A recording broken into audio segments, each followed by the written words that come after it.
So hi everyone, thank you for joining us for today's webinar. I saw Chef Mariano popped in for a second. He's gonna pop right back in right before we get into the cooking demo because today is a cooking demonstration with some nutrition talk before. So to get started, my name is Lucette Talamas. Welcome to everyone who has joined us today for our cooking demonstration on serving up a plant-based. There's the chef, hello. Hi. So you might be able to see multiple screens. You might be able to see me when I'm talking. Chef Mariano, say hi. Hello, everyone. Nice to be here. There you go. So, so you can also see and hear Chef. And I'm also sharing a screen for right now. But when we got into the cooking demo, I'm going to take off the screen so we can just see the chef and his cooking demonstration. So to give us a little introduction before we get started, my name is Lucette Talamas. I am a registered dietitian for Baptist Health South Florida in the Community Health Department. Baptist Health is a not-for-profit healthcare organization spanning from Palm Beach, Broward, Miami-Dade, and Monroe counties. I'm here today with Chef Mariano, who, again, you just said hi to, and he is a chef instructor with Common Threads.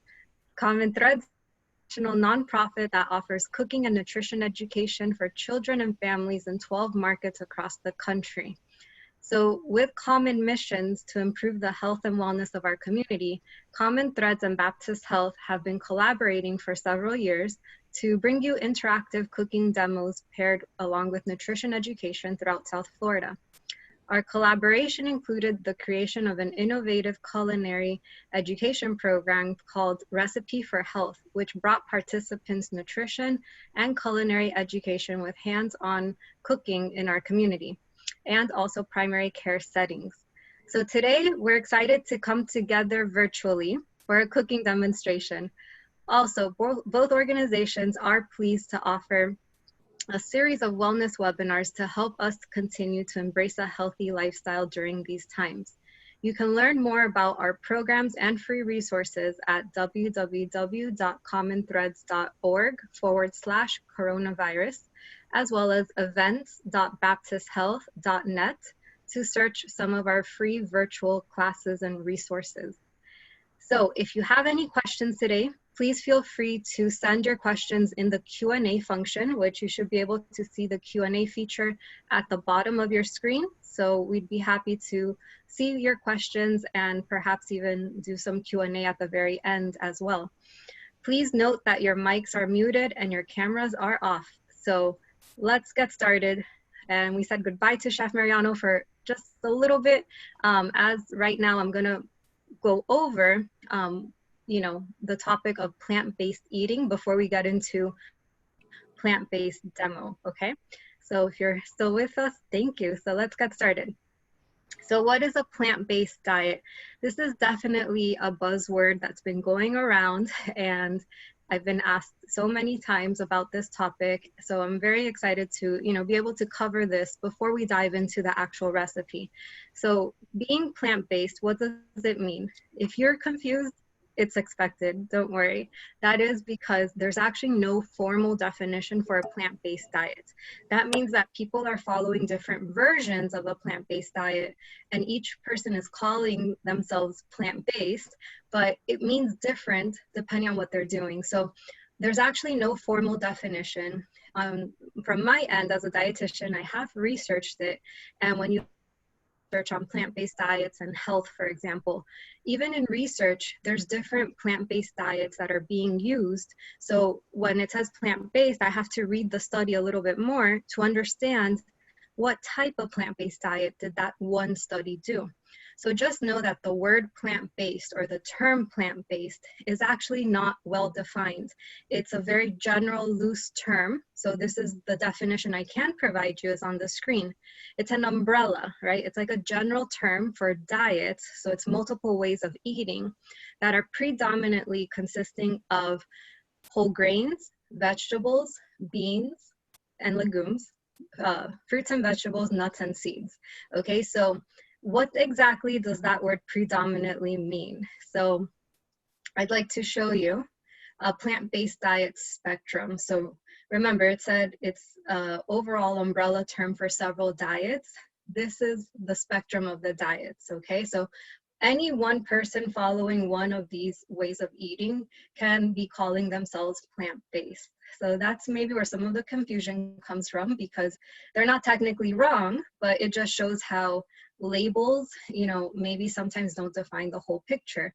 We have to probe a little bit to know, what are you eating, and what is it that you're avoiding, and what is it that you're eating. So having that base of fruits, vegetables, grains, nuts, seeds, beans, and legumes, that base is represented on this slide with like the leaf, okay? So that little image of the leaf is that base, okay? So we start on the spectrum all the way on the left. So the most plant-based anyone can be on the spectrum is vegan, okay? So there is a lot of confusion though, because sometimes vegans don't call themselves vegans. They may say that they're plant-based, but they're also technically following a vegan diet.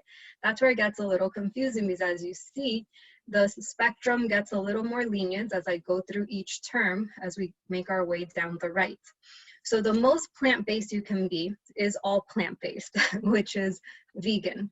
That means no animal foods, no animal products, nothing that's direct animal or animal derived. So in this example, milk comes from an animal, so not even cow's milk. So that's the most plant-based diet, I guess you can say, you can be, is on the vegan diet. Now, one step up, if a vegan starts consuming, or if someone starts consuming milk and eggs along with all the plant-based, that plant-based foods, then they can be a vegetarian. So we may call the term formally lacto-ovo-vegetarian. Lacto stands for the dairy component, so milk, cheese, and yogurt. Ovo stands for eggs, so lacto-ovo-vegetarian is the formal word, but vegetarians usually just call themselves vegetarians, right? So that's the inclusion of some animal products, but not the animal itself. So notice, no animals were harmed, in the production of milk and production of eggs, right? Next, we go up the spectrum to what you may have heard, pescatarian diet. Now, I think pescatarians can define their diets as they want. So they can be a vegan that just eats fish as well, or seafood as well, or they can be a vegetarian, so they have the milk, cheese, yogurt, eggs, and seafood added. So there could be another reasoning to why, which I'm going to cover in a few slides as I'm explaining these. Thinking, well, which one should I choose? The why is a totally personal choice, as I'll show you in a couple slides, okay? As we keep going down the spectrum, we see flexitarian. So this term you may or may not have heard. It's also referred to as semi-vegetarian. So what this person does is they include, as you see, there's a little picture of a cow, to represent animal foods and animal products in general. So person, like the term flexitarian indicates, they are flexible. So when they can choose a vegetarian meal or a vegan meal, they choose it. But sometimes they also choose an omnivore meal that has some animal product or animal protein. And again, it's not a set in stone, super well-defined diet. What I'm going to talk about next is dietary patterns, okay? And the most flexible dietary pattern that is a healthy way of eating that's very realistic for most people and still can be called plant-based is actually the Mediterranean diet pattern. So that little pyramid, I'm going to explain it a little bit more on the next slide. Before I do, I am wondering if there's any questions, feel free to ask, but this is one of the key slides to explain that plant-based diet spectrum, because you can be plant-based and technically be following any of these ways of eating. So I hate to use the word diet because it's restrictive. What these really are dietary patterns. So what I mean by dietary patterns, the Mediterranean diet is one of the healthiest ways of eating that is also one of the most research-based. So we have so much evidence on the Mediterranean diet, but even when we say the word diet, it's not a set in stone diet. It's a dietary pattern. So what does this mean? Well, technically every country around the Mediterranean follows a different version of the Mediterranean eating style. Okay, that's also another way to refer to the Mediterranean diet, is a Mediterranean eating style. And this group of researchers put together this Mediterranean diet pyramid to help illustrate what is this eating style and pattern about. So at the very bottom of the pyramid, we see non-food activities. So we see exercise, we see movement, we see socializing, we see people having meals around a social setting, because the Mediterranean diet is actually a Mediterranean lifestyle. So it's to show that there's more going on here than just the food itself. The next step, which is the largest part of the pyramid, is that plant-based part, right? So we see grains, we see fruits, vegetables, we see oils or vegetable oils, we see beans and legumes, we see nuts and seeds, and herbs and spices. Basically every component of a plant-based diet, okay? Now, if a person was a vegan, they would technically only be eating that part of the pyramid. As you see, it's the majority, but a vegan would only be eating that. As you go up the pyramid, we see the inclusion of seafood is next. So a pescatarian would be eating only those two sections. But notice how the Mediterranean eating style is also very flexible for those that maybe are considering a flexitarian or semi-vegetarian. This is one of the healthiest forms, is the Mediterranean eating style, for you to adapt a plant-based way of living and eating, and not totally give up all your animal products or animal foods. So as you keep going up the pyramid, we see poultry and dairy. And at the very top, we see red meat and sweets. So notice how, you know, there's certain foods that are in, like, as you go up the pyramid, in smaller amounts. It's not just smaller amounts, it could also be less frequency, versus what's part of every meal of the day is that plant-based part, the largest part of the pyramid. So as many of those components would be included in as many of your meals throughout the day. One way to explain also, you know, how to adopt a plant-based diet but still include animal protein is to flip how we see animal protein. Usually, especially in typical American diets, we see protein as the main part of the meal, versus here, the main part of the meal is the plant-based, whether it's the grains and the veggies, or both of them, obviously. And then we see meats and animal foods more like a topping. So if we start to switch focus, that may help us see how we can be more, maybe if you're not looking to be completely vegan. Now, speaking of that, the main question here would be why? Why are people choosing plants? It's really a personal decision, and no one's here to tell you you have to go plant-based and be vegan and be vegetarian. It's really up to you and what is realistic to you. And when people walk through making the decision, these are the different considerations that people consider usually. So first could be ethical reasons, the treatment of animals. I'm not going to dive into details with each of them, but you may relate to one or more of these, which may be a motivating factor for you to go more plant-based. Okay, the second reason can be environmental. There's different farming and agriculture practices between plant-based foods and farming and agricultural practices with raising animals, for example. Religious reasons, so we know certain religions technically prohibit or restrict the consumption of certain animal products or animal foods. Taste is another one. So usually in dietitian world, we call that an aversion. So a child or adult might all of a sudden just have an aversion to the taste of animal foods. And last but not least, probably what's buzzing more is the health, so people going more plant-based for their health, which is a great reason. So that's the one I'll dive into for just a minute as I'm wrapping up our little talk before we dive into the cooking demo.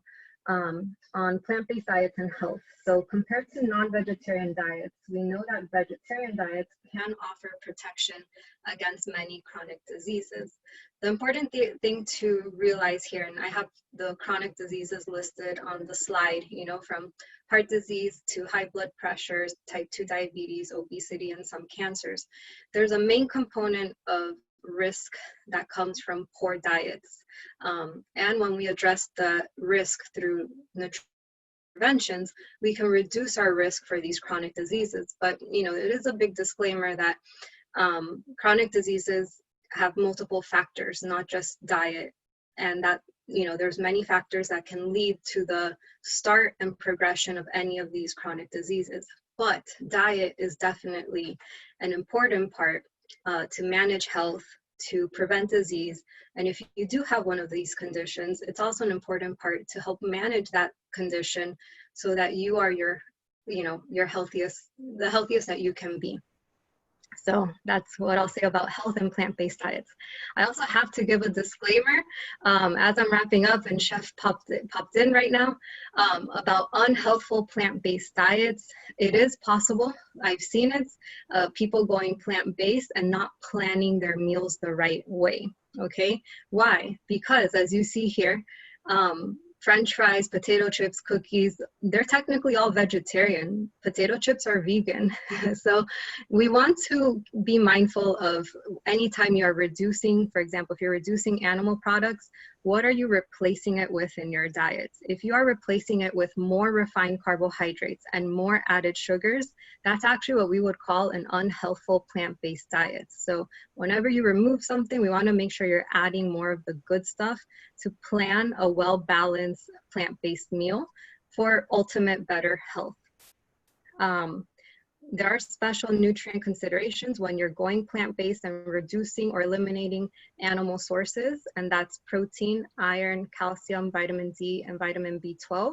We're going to focus on protein because that's usually a big myth that needs to be busted, that you can't get enough protein on a plant-based diet. We're going to show you on today's recipe that you can get enough protein from plants. And then tips for going plant-based, you know, if you want to look at these really quick, the main thing that we are going to cover today is how to look at a recipe and analyze it and convert what a burrito bowl recipe into a plant-based recipe that is good for our health. So we'll get started with today's recipe, which I already gave it away, Chef Mariano. Hello, everyone. Thank you for joining us. We are so happy to be with you. And we're going to be sharing a plant-based recipe. It's the burrito bowl. It's going to have different layers, as you will see. And we definitely want to incorporate the protein, as Lucette mentioned. So I'm going to go ahead and show you how we're going to prepare this delicious plant-based recipe. Okay, so we're going to go ahead and start. We want our pan at about medium heat, and we're going to go ahead and start with a little bit of olive oil. Okay, we want about a half of a tablespoon of olive oil. We're going to heat that olive oil. Just a quick tip, you should always let the oil heat up before you actually start cooking food with it, because that way it won't drench the food. So you want to wait a little bit, make sure that the oil is nice and hot. And how you can tell that it's hot is that it's going to really move quickly in your pan. Okay, that tells you that the oil has heated properly. Okay, so we're going to start today with our rice, and we're using a brown rice, okay, which is our whole grain, and this is going to be the base of our burrito bowl. So we are using a half of a cup of brown rice, and what we want to do is just put that in, okay, and the rice was already pre-cooked, so we're just going to put in that half of a cup of rice. Okay, we want to heat that up. And half of a cup would be the serving size for one person, okay? Half of a cup would be the serving size for one person. We're going to heat that up. The next ingredient that we're going to add into our rice, which is the base of this burrito bowl, is our spinach, okay? If you can look at that The spinach is a bright green color. And what we like to always tell our students, the families that we teach in Common Threads, is that all the different colors that you see in the different fruits and vegetables offer us different vitamins and minerals. Okay, so this green spinach is offering us a certain vitamin and mineral. So that's why we want to always try to paint our plates with lots of different colors, because that's going to allow us to take in lots of different vitamins and minerals. So in this case, we're going to go ahead and add in our spinach. And you see that the spinach looks pretty fluffy, pretty big, but once it goes into the pan, you're going to notice that it's going to shrink on us, okay? And that's what we want. We want it to wilt. So we're going to go ahead and saute the rice with our spinach. And you'll see that it's going to wilt and get really small and incorporate really nicely with our brown rice. Okay? This is going to be the base of our burrito bowl.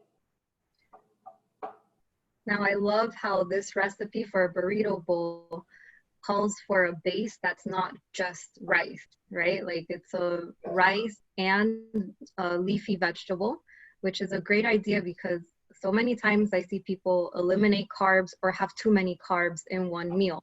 But this is a great way, how Chef Mariano started with a half cup of the brown rice, and then that's fluffed up with the veggies that are being sauteed in there. Yep. So it's starting to wilt, and you'll be able to see that once I serve it into our bowl. Okay, and today I am going to be using a glass bowl so that you can see all the layers of our delicious burrito bowl. So the spinach is starting to wilt like we want and really incorporate in there with the rice.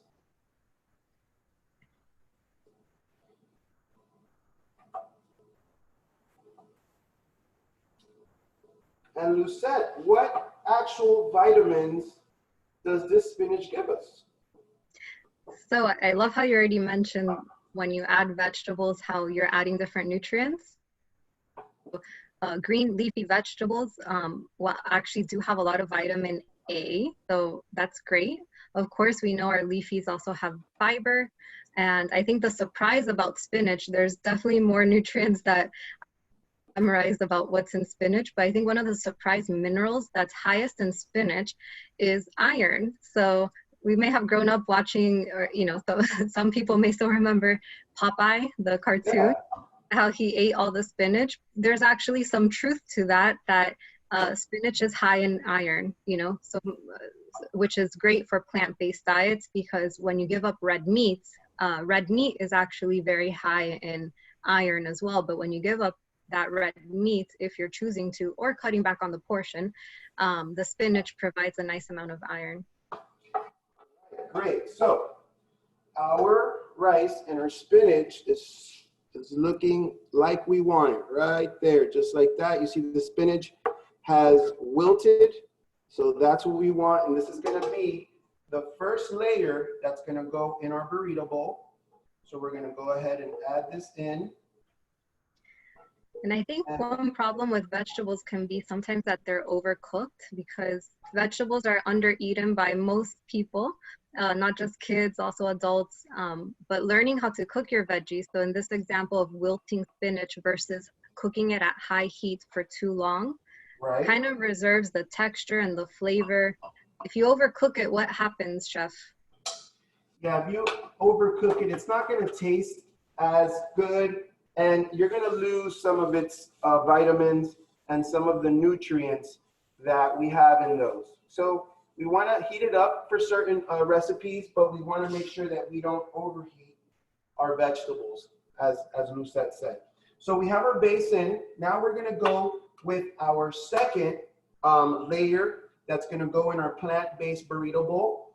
And for this, I'm going to take you over to my cutting board right over here, because I want to talk to you a little bit about the knife skills that, as a chef and as as us that we like to be in the kitchen cooking healthy foods, I'm gonna teach you how to cut a red onion and a red bell pepper for this recipe and how we want it. So we're gonna start with this red bell pepper, and what we need for the recipe is to slice it. So to be safe, in Common Threads, we talk about the bear claw. And what that means is that we're gonna hide our fingers away so that they're safe and away from the blade. So if you can see, I'm gonna use my nails to kind of dig in a little bit to keep the vegetable firm. And I'm gonna go ahead and cut the top off. And I'm gonna go ahead and cut the bottom off. For this recipe, I wanna have nice little strips that look like this. So I'm gonna go over how you can get that done. So with the red bell pepper, we're gonna go ahead and cut out the insides carefully. Okay, everything you do with a knife, you always wanna think safety. Safety first, we wanna stay safe, and we wanna have fun as well. Okay, so we're gonna go ahead and cut this so that it looks like this, okay, as like a little sheet. And once again, hiding our fingers away, we're gonna go ahead and slice through this, okay, just like that, okay? And this is another tip. When you're cutting vegetables, you wanna cut them uniform. You want them to be pretty much all the same size. And there's two main reasons for that.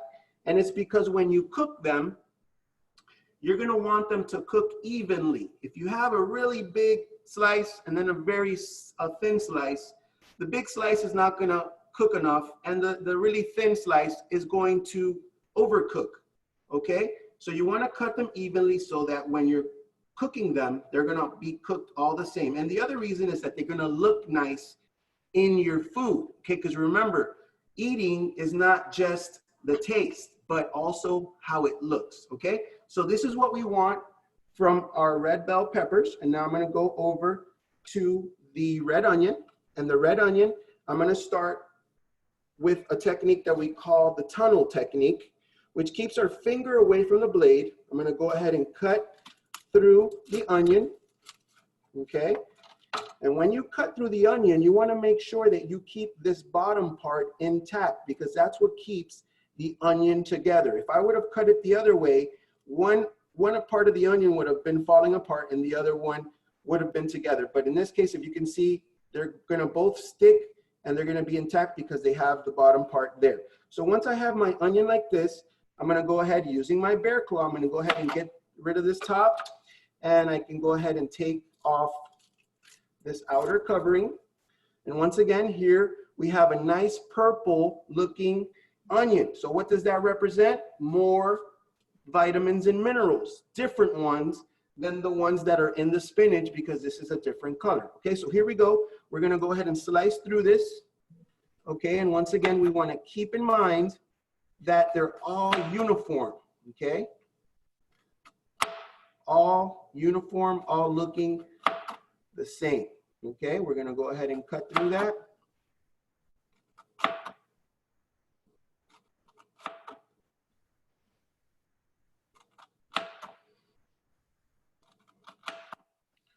All right, and that should be enough for our recipe. So the next part of this recipe is actually taking our onion and our red pepper, and we're gonna saute that.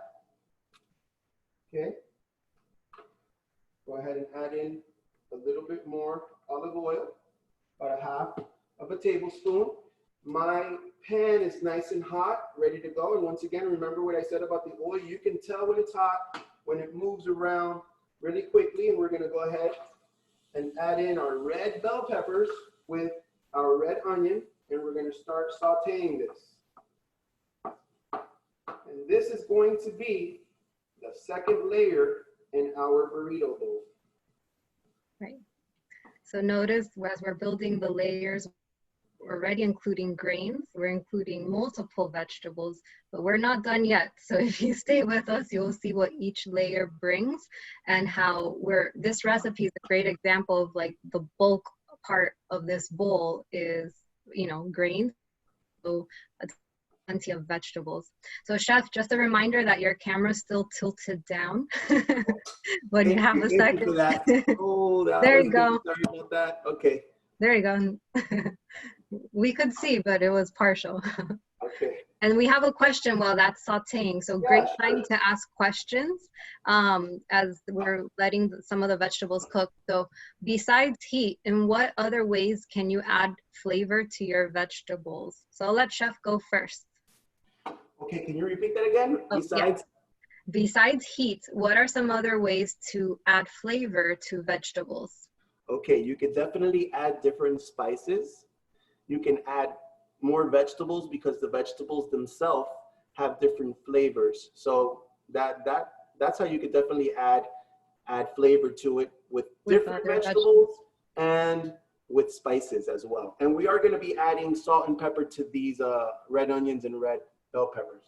Right, so herbs and spices, there's so many herbs and spices. Just being cautious of the total salt intake, I would say. So Chef has not added any sodium yet. That's why some salt will be added to this recipe.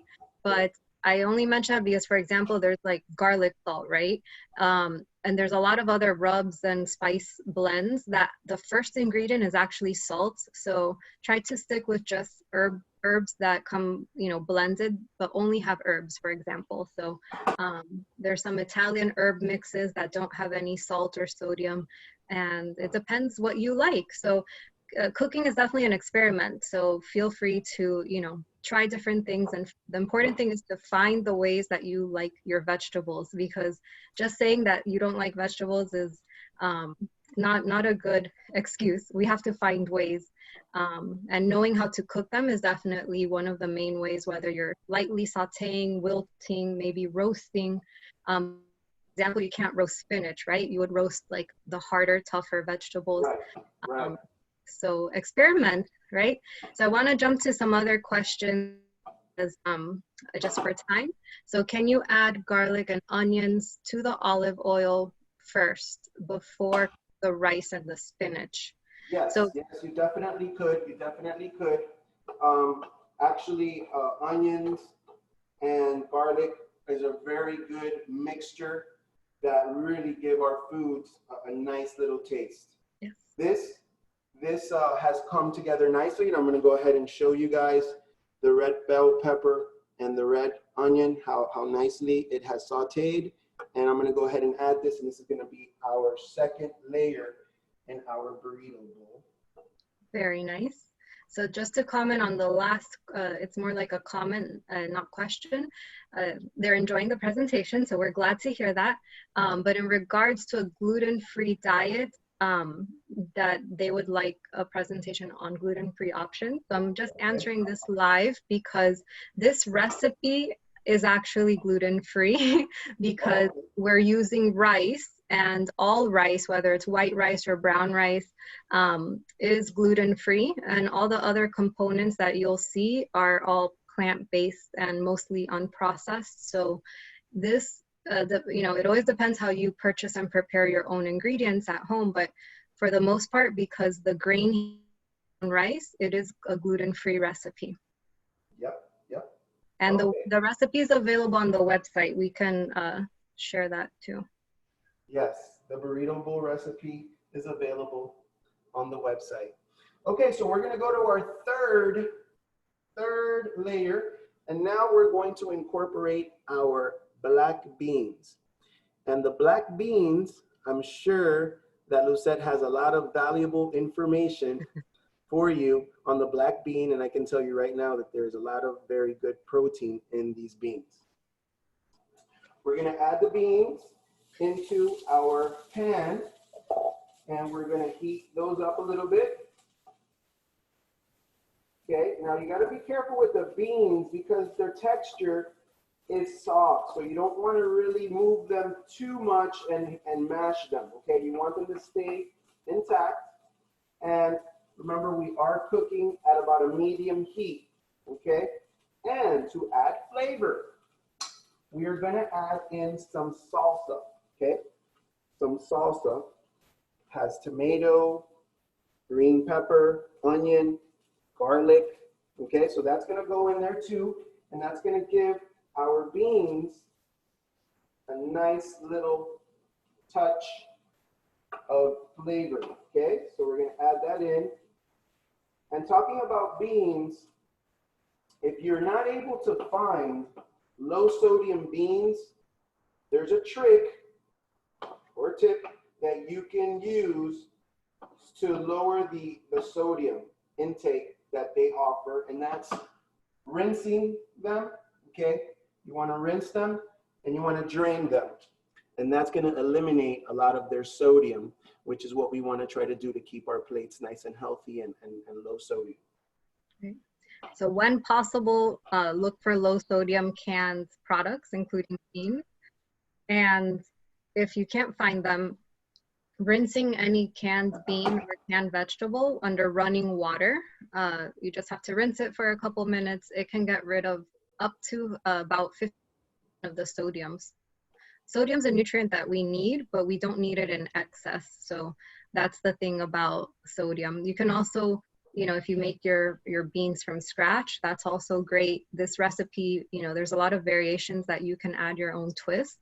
But we definitely want to keep it practical and convenient. So when choosing canned beans, that's also a great practical option because beans are a very important component to any healthy diet. So I think some of our typical Spanish culture, when we see arroz con frijoles, we see a huge bed of rice with maybe like 10 little beans in there.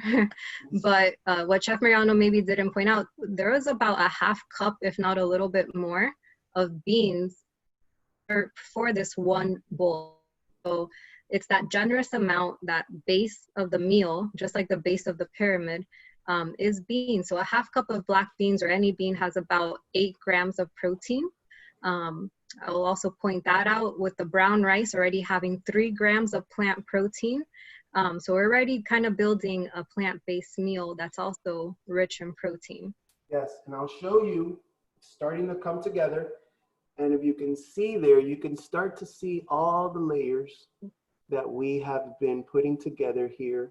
We have the brown rice with the nice green spinach. We have the red onion and the red bell pepper. And we just topped it with our black beans with a little bit of salsa.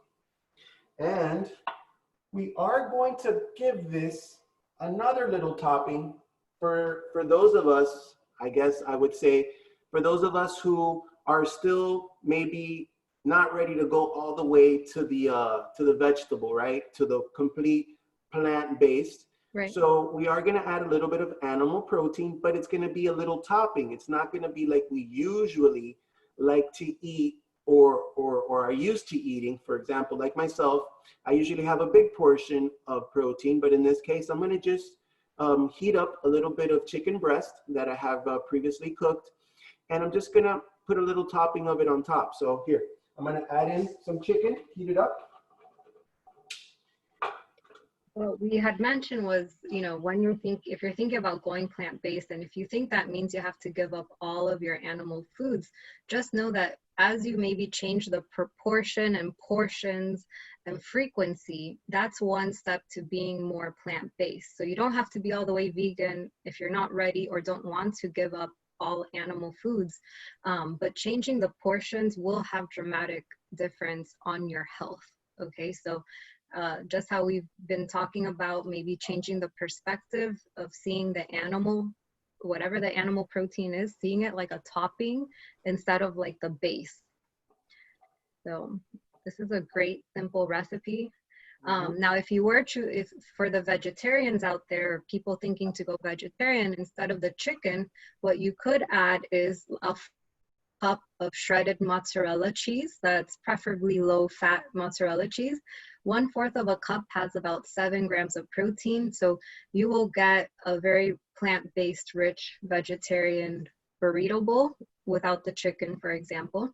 And if you're vegan, you would definitely just have to actually up the brown rice and up the beans to kind of, you know, make sure it's more of a meal to reach the protein amount and you'll feel very satisfied. There's lots of fiber in this meal with the beans and the brown rice.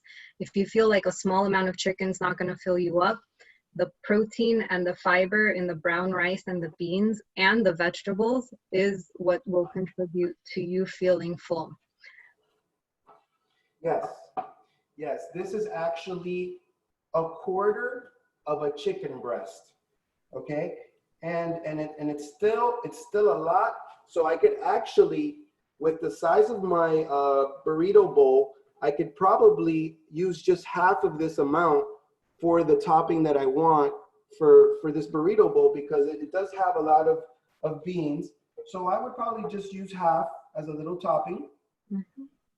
And I think what we talked about, it would be about 2 to 3 ounces, which that's almost like a third of a typical 8-ounce chicken breast. You would, so you can see the perspective of going plant-based, but doing it step by step to the level that you're comfortable with. But one chicken breast paired with the other plant-based foods that are rich in protein can actually last you like 3 meals.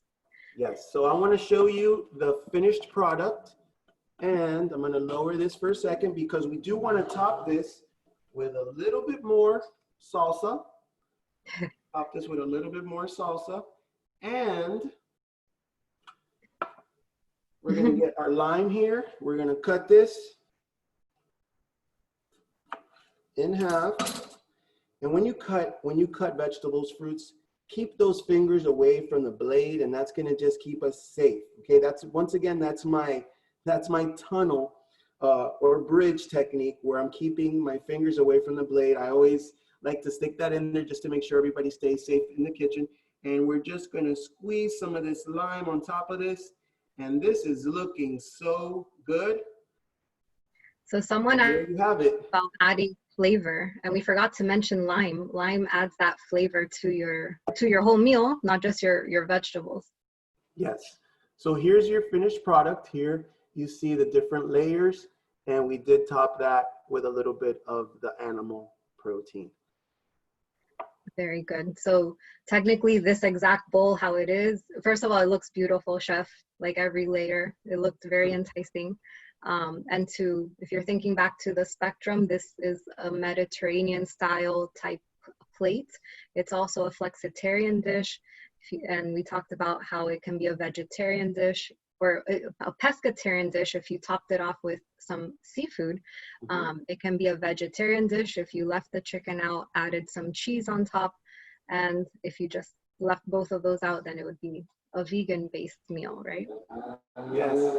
So your bowl is definitely, it's very versatile. You can change it up, switch it up, and you can fall within, any of those topics that you talked about with plant-based. Exactly.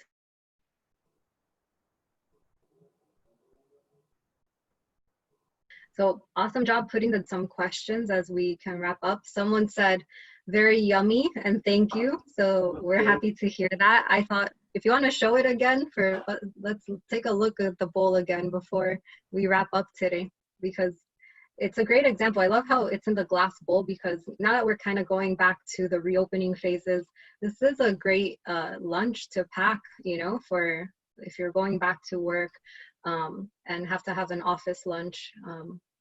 Very nice plant-based meal that's very convenient as well. So let's see. Another last question. How do you keep ingredients warm enough when you're ready to eat? How do you keep them warm enough? Well, the way I would reheat my food, if I needed to reheat it, it would definitely be on the stove. I try to stay away from the microwave, because cooking in the microwave is really a very harsh way of heating up your food. That's just my preference. I would just, put it on low heat and just put it on the pan and cover it up and let, some of the steam really get into all of the food. And that way you're not really cooking it, but you're just kind of steaming it to kind of get it back to a nice temperature that's pleasing to go ahead and eat. Okay.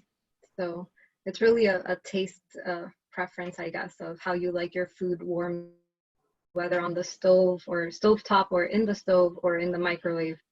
Right. There's definitely different texture differences that result from that. So the other question, and I wanted to point out the way you heated each step and into the bowl, right? But let's say I had all those components, and I just put a lid on that, and I was taking it to work tomorrow. I would just pop that, at work we usually just have microwaves, and I love how it's already, just ready to go. And all the Yeah, flavors if would you're at kind of work, go into each other. right, yeah, if Okay. you're at work, definitely that would work well. If you're at home, my Yeah, preference would be to, you know, to heat it up another way so that it right. doesn't, yeah, because this looks so nice, you don't want to even touch it. You just want to eat it right from there. So yeah. Perfect. So a quick question, if you don't like bell pepper, what are some other veggies we can put in the bowl? Okay, if you don't like bell pepper, so bell pepper, a substitution for bell pepper. And onion and garlic work well together. Um, tomato, tomato would work well as well. Just cut them up into bigger pieces so that it doesn't get, you know, once you start heating it up, it doesn't get too mushy in there. So that would work well. Yeah, tomato. I would say that's a really good substitution for the red bell pepper. And if you're, you know, I'm even thinking if you already have an expanded palate, you know, maybe even some zucchini, like yellow or green Yeah, zucchini, that's already sautéed and just to bulk up the vegetable quantity. right. Oh, someone provided an idea, mushrooms. Okay. So Yes, it's mushrooms. really up to you. I mean, Yeah. the main, or I say up to, you know, the viewers too, like it's the main thing is eat more vegetables, eat the ones that you like, find Hmm. out which ones you like, which ones you don't as Yeah. much. Now we have a great question that I would like to address because I was thinking about it and I'm glad someone asked. So do I agree that being vegan, you can get all your amino acids and nutrients that are necessary? So yes, you can get all your necessary amino acids. I'd like to explain that part. Nutrients, you can get most of them on a vegan diet. The one that's usually recommended to be supplemented is vitamin B12 because vitamin B12 is actually only found in animal foods. So when you eliminate all animal foods and animal products, you're eliminating B12. Now, there are a lot of fortified foods that have vitamin B fortified. So there's some soy milk, some almond milks, but not all companies fortify them with vitamin B12. So usually the supplement is recommended. You know, and I always recommend to discuss with your physician because some B12 supplements can be oral or it can be a shot. But it is to say, like, especially if you are going vegan or your child is going vegan, I've had concerned grandparents these questions, and it is good to let your pediatrician or primary care physician know that you have started a vegan diet so that they can help monitor your B12. Calcium and vitamin D can be tricky, but it can be received on a well-planned vegan diet or vegetarian diet, but sometimes calcium and vitamin B12 may also have to be supplemented. And last but not least, protein. Just a simple concept, animal and plant-based protein is all made up of amino acids. So it's the same amino acids that make up beans, different, but you know, at the end of the day, when you diversify, you know, where you get your plant-based protein, you end up getting all the amino acids that you need. And those are the same amino acids that are found in chicken and red meat. Different sources have different amino acids, but if you have that diverse diet with variety, so it's not just black beans, for example, you're having garbanzos and lima beans and black beans and kidney beans and lentils, and the whole grains, you're combining all the amino acids from your plants. Also, your nuts and your seeds have amino acids, so you can definitely get enough, all of your amino acids from just base, as long as you're paying attention to how you're planning your meals, right? So, Yeah. great question. Let's see, any other questions? So, people are suggesting more celery, Okay. corn, as far as what else I guess they would add to the bowl. Right. So celery, corn, do frozen vegetables have the same nutritional value as fresh vegetables? Yes, frozen are just as nutritious, if not more sometimes, than fresh vegetables, because frozen vegetables are frozen right after harvesting versus when fresh vegetables are picked. It depends if you're buying local or not local, but usually they're picked. Sometimes they come from other countries or they come from California and we're in Florida. So there's a transportation time. Now, it doesn't mean one is better than the other necessarily. It's just that both are good options, fresh or frozen. And then if you're buying frozen, though, I do like to recommend just plain frozen vegetables. So maybe plain frozen spinach could have been prepared and added to this bowl, for example, right? But nutritionally, freezing does not kill the nutrients. Freezing just preserves. Freezing is a natural preservation. So frozen or fresh, as long as you get those vegetables in. Someone else added shredded carrots. So great ideas for the plant-based meal. Yeah. So let's see, I think I made our way through all the questions and comments. There's a lot of thank yous being said. So I'd like to thank Chef Mariano for teaming up with me to deliver this serving up a plant-based cooking demonstration with nutrition education. I love talking about nutrition, especially when you can see it and almost taste it, right? So, Right. So any remarks, Chef? So yeah, it was a pleasure being with you as well, Lucette, and learning a lot, because I did with your fabulous presentation at the beginning. And it was nice to share with all the people that were watching today, and we look forward to doing it again. Great. Now, before I say goodbye, Chef, there's one interesting question comments. Where does Mariano work so we can order from his restaurant? Actually, I'm not a chef in a restaurant. I actually just work for Common Threads because I'm also a teacher. So yeah, my wife is the lucky one that gets to eat the food that I make. Awesome. So check out commonthreads.org if you're interested in learning more about Common Threads, and the children that he teaches are definitely very lucky to have him as a chef instructor, right?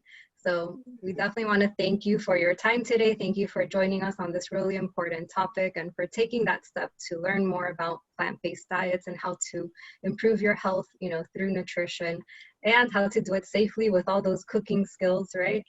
So for now, we'll say goodbye, and thank you so much again for joining us. Bye, everyone. Bye.